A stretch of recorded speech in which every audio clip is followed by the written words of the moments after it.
Nolan. Look. 7 out of 15. How do I read that in? That's 415.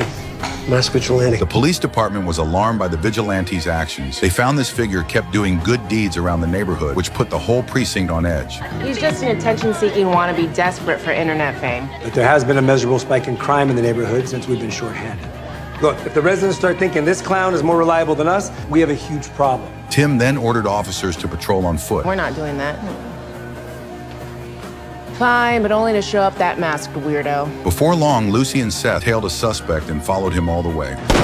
They rushed over as soon as they heard gunshots, only to find the masked vigilante was the one who fired the shots, so they hurried to send the injured man to the hospital. After examining the man's wounds, Harper noticed the modus operandi was different from previous cases. So what do those other missions have in common? They're almost all single perpetrator robberies or assaults, all in the neighborhood. And Patrol's long response times have been giving him a chance to get to the scenes first.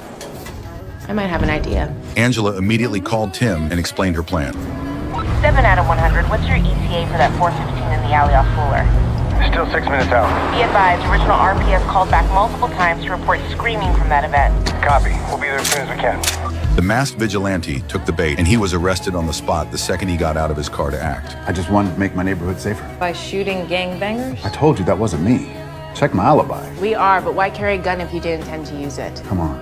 You know any cops, active or retired, who aren't carrying at all times? A knock on the door interrupted their interrogation. Angela read the note and then called Harper outside. Whose alibi checks out?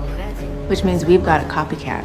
Soon after, they received a murder report, and the victim belonged to the same gang as the man who had been shot. Dug in and found that both victims were persons of interest in the murder of an 18-year-old girl, Sienna Sanchez, shot to death 6 months ago. So you're thinking someone from Sienna's family is out for vengeance? It makes sense. Apparently our two victims bragged openly about the murder. They quickly found out that the girl's mother had been nearby during both shootings, so they sent Nolan and Selena to her house. The moment they arrived, Nolan saw a group of people grabbing and pulling the woman, and she stepped in to warn them before taking all of them into custody. All of a sudden, the girl's mother picked up a gun from the ground and aimed it at the gang members. They killed my daughter.